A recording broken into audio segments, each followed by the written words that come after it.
রং মিশ্রিত যে ডাল সেটি মথ ডাল তারা মুগ ডাল বলে চালিয়ে দেয় এবং এভাবেই প্রতিনিয়ত মানুষের সাথে তারা প্রতারণা করছেন এবং মানুষের যে স্বাস্থ্য ঝুঁকি যেটি সেটিকে তারা দিন দিন বাড়িয়ে দিচ্ছেন অল্প কিছু মুনাফার আশায়। হ্যাঁ, যে কালার চেঞ্জ হয়েছে, এটা কালারটা কি হয়েছে? কমলা কালার, ট্যাঙ্ক কালার। তাহলে এটা কি রং মেশানো আছে? হ্যাঁ, দেখছি তাই, কালার যত একটু চেঞ্জ হয়েছে। তাহলে আপনি জেনে বুঝে এই কাজগুলো করতেছেন, এটা কি ঠিক করলেন? আমি জেনে করিনি স্যার। আমরা টাঙ্গাইলের খুব বিখ্যাত পাইকারি বাজার ছয়ানি বাজারে এসেছি। আমরা দিনভর খুঁজবো এই বাজারে কোথাও মথ ডাল যেটি আমদানি হয় সেটি পাওয়া যায় কিনা। এখানে একটি পাইকারি বিক্রেতা রয়েছেন, আমরা তার কাছে জানতে চাইবো আপনার কাছে কি মথ ডাল যেটি খুব আলোচিত সেটি রয়েছে কিনা। ডাল মথ ডাল না না নেই আপনার কাছে। আপনার কাছে কি ডাল আছে? আমার বিক্রি আপনার বুটের ডাল, মুসুরির ডাল, খেসারির ডাল, ডাবরি ডাল, মুগ ডাল বিক্রি করে। মুগ ডাল। মুগ ডাল বিক্রি করে, কোনটা মুগ ডাল একটু দেখাবেন? এটা হচ্ছে মুগ ডাল, মুগ ডাল হিসাবে এটা এলো বিক্রি করতেছেন। এই ডালটা কি ডাল? খেসারির ডাল। তা মথ যে ডাল, আপনি তো ডাল আমদানি করেন, সেই ডালটা তো মথ ডাল কোনো আমদানি আপনারা আমদানি করা হয় না এই বাজারে নাই? এই বাজারে আমি বলতে পারলাম না, কিন্তু আমার কাছে নাই। কি কি ডাল বিক্রি করেন আপনারা? আমাদের এখানে সর্বপ্রকার ডাল আমরা বিক্রি করি, যত পদের ডাল সব বিক্রি করি। মথ ডাল না, ওটা আমরা বিক্রি করি না, চিনিও না আমরা ওটা। মুগ ডাল তো অবশ্যই আছে। হ্যাঁ, মুগ ডাল আছে। কোনটা মুগ ডাল একটু দেখাবেন? আপনি কি পাইকারি কিনে আনেন কারো কাছ থেকে না নিজেরাই? আমরা এগুলো কিনে আনি, রাজশাহী থেকে কিনে আনি। রাজশাহী থেকে, হ্যাঁ। এটা হচ্ছে যে যে ডালটা কিনে আনছেন সেটা কিন্তু মথ ডাল নামে কোনো কিছু এখন পর্যন্ত পান নাই। আমরা শুনতে পাইছি এই মালটা আছে, কিন্তু আমরা এখনো কিনিও নাই, আমরা পাইও না। এটা মানুষের মুখে মুখে শুনছি যে এই জাতীয় একটা মাল আসছে, কিন্তু আমরা কিনিও নাই, কখনো পাইও না। এটা কিন্তু প্রচুর পরিমাণে মথ ডাল তো আমদানি হচ্ছে, যে সেই মথ ডাল তাহলে কোথায় যাচ্ছে বলে মনে করছেন আপনি? আমাদের টাঙ্গাইলে কোনো দোকানে পাবেন না, আসে না এখানে টাঙ্গাইলে। এটা ঢাকা বড় বড় শহরে যায় এগুলা। পার্থক্যটা কি দেখি নাই তো, বলতে পারি না। আমরা শুরুতে যে দোকানটিতে পাইকারি যে দোকান, সেই দোকানে মথ ডাল কিনতে এসেছিলাম, তারা বলেছিলেন যে এই ধরনের কোনো ডাল তারা বিক্রি করেন না। কিন্তু ভোক্তা অধিকার এবং এই সদর উপজেলার নির্বাহী কর্মকর্তা এখানে উপস্থিত হয়ে যে এই দোকানের মধ্যে প্রায় 3,000 কেজির উপরে মথ ডাল পেয়েছেন।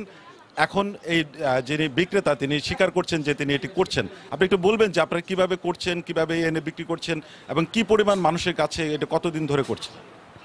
না, এটা তো স্যার আমার কাছে এখন আছে বর্তমানে 17 বস্তা আছে, আমি দেখে আসলাম। 17 বস্তা আছে, সেটা ঠিক আছে, কিন্তু আপনারা তো শুরুতে স্বীকারই করেন নাই যে আপনারা মথ ডাল নামে বিক্রি করেন। কিন্তু সেটি মথ ডাল যে বিক্রি করছেন এটি কেন করছেন বা কতদিন ধরে করছেন? এটা তো স্যার আমরা মুগ ডাল হিসাবে কিনে আনি, মুগ ডাল হিসাবেই বিক্রি করি। মদ ডালের হিসাব তো আমি জানি না। যে বিক্রেতাকে দেখছেন আমরা তার কাছে মথ ডাল যেটি সেটি কিনতে এসেছিলাম, তিনি খুব দৃঢ়ভাবে বলেছিলেন তার কাছে এমন কোনো ডাল নেই। কিন্তু আমরা ভোক্তা অধিকার যেটি রয়েছে, যে মানুষের নিরাপদ খাদ্য নিয়ে কাজ করে, তারা এখানে অভিযানে এসেছে। এই ঠিক আধা ঘন্টা পরেই এই যে দেখছেন রং মিশ্রিত যে ডাল সেটি মথ ডাল তারা মুগ ডাল বলে চালিয়ে দেয় এবং এভাবেই প্রতিনিয়ত মানুষের সাথে তারা প্রতারণা করছেন এবং মানুষের যে স্বাস্থ্য ঝুঁকি যেটি সেটিকে তারা দিন দিন বাড়িয়ে দিচ্ছেন অল্প কিছু মুনাফার আশায়।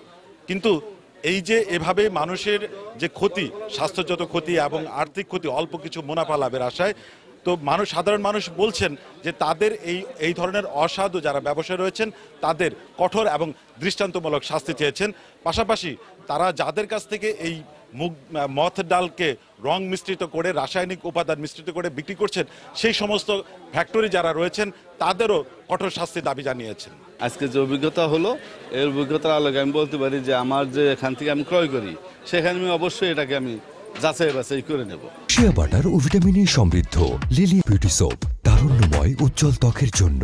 রিমার্ক। আমরা তো মুগ ডাল হিসাবে খাওয়া দাওয়া করতাম, আর দোকানদার যে আনতো কি আনতো তো দোকানদারই জানতো। আমরা যাই বলতাম যে 1 কেজি মুগ ডাল দেন, আমরা মুগ ডাল নিতাম, আর মুগ ডালের ভিতরে কি আছে এটা আমরা কিন্তু জানতে পারতাম না।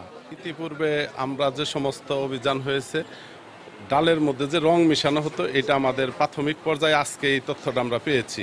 আমরা প্রতিশ্রুতি দিচ্ছি এ ধরনের ডাউল এবং কোনো ভেজালের পণ্য, কোনো রকম অবৈধ পণ্য আমার বাজার আর বিক্রি হবে না। আমরা আজকে ছয়ানী বাজার টাঙ্গাইল সদরে যে অভিযান পরিচালনা করছি, আমাদের সাথে ভোক্তা অধিদপ্তর আছেন। মূলত ডালে কোনো ধরনের রং মেশানো হয় কিনা সে বিষয়টি যাচাই করার জন্য এসেছি এবং আমরা সরেজমিনে এখানকার যে সবচেয়ে বড় পাইকারি আড়তদার তার দোকানে এসে সেই ঘটনার সত্যতা পাই। ঘটনাটি সত্যতা পাওয়ার পর এখন আমরা এটি আইন অনুযায়ী ব্যবস্থা নিব এবং তাকে সতর্ক করা হচ্ছে। উনি প্রতিশ্রুতি দিয়েছেন এই কাজ উনি ভবিষ্যতে আর করবেন না, অর্থাৎ রং মেশানোর যে ডাল সেটি আর ব্যবহার করবেন না। জাতীয় ভোক্তা অধিকার সংরক্ষণ অধিদপ্তর এবং উপজেলা প্রশাসন টাঙ্গাইল সদর কর্তৃক আজকে আমরা যৌথভাবে টাঙ্গাইলের বিখ্যাত ছয়ানী বাজারে অভিযান চালিয়েছি। আমাদের কাছে কিছু গোপন তথ্য ছিল যে এখানে যে বিভিন্ন জেলা থেকে রং মেশানো যে মথ ডাল সেটাকে মুগ ডাল হিসাবে বিক্রি হচ্ছে। তো আমরা সেই প্রেক্ষিতে এখানে এসে যেটা দেখলাম যে এখানে দুটা দোকান, বিশেষ করে যারা পাইকারি বিক্রি করেন, তো ওনাদের কাছে এসে আমরা এই রং মেশানো ডাল এটা আমরা হাতে নাতে পেয়েছি। এক দোকানে পেয়েছি 17 বস্তা, এখানে আছে প্রায় 20 বস্তা। তো আমরা ভোক্তা অধিকার আইন অনুযায়ী এই প্রতিষ্ঠানটিকে 50,000 টাকা জরিমানা করেছি। তো আমরা আজকে মোট দুটি প্রতিষ্ঠানকে, ভোক্তা অধিকার কর্তৃক একটি প্রতিষ্ঠানকে 50,000 এবং উপজেলা নির্বাহী অফিসার কর্তৃক একটি প্রতিষ্ঠানকে 50,000, মানে মোট দুটা প্রতিষ্ঠানকে 1 লক্ষ টাকা জরিমানা করা হয়েছে। টাঙ্গাইলের পাইকারি এই ছয়ানী বাজারে জাতীয় ভোক্তা অধিকার এবং উপজেলা প্রশাসন মিলে দুটি প্রতিষ্ঠানকে 1 লাখ টাকা জরিমানা করেছেন এবং তারা এই ভোক্তা অধিকার এবং উপজেলা প্রশাসন যেটি আমাদেরকে আশ্বাস দিয়েছেন, এই যে পাইকারি বিক্রেতা যারা ডাল ক্রয় করেছেন যে সমস্ত ফ্যাক্টরি থেকে, সেখানে তারা এই কঠোর নজরদারি রাখবেন এবং তাদেরকেও আইনের আওতায় আনার আশ্বাস দিয়েছেন। Sohel Talukdar, DBC news, Tangail.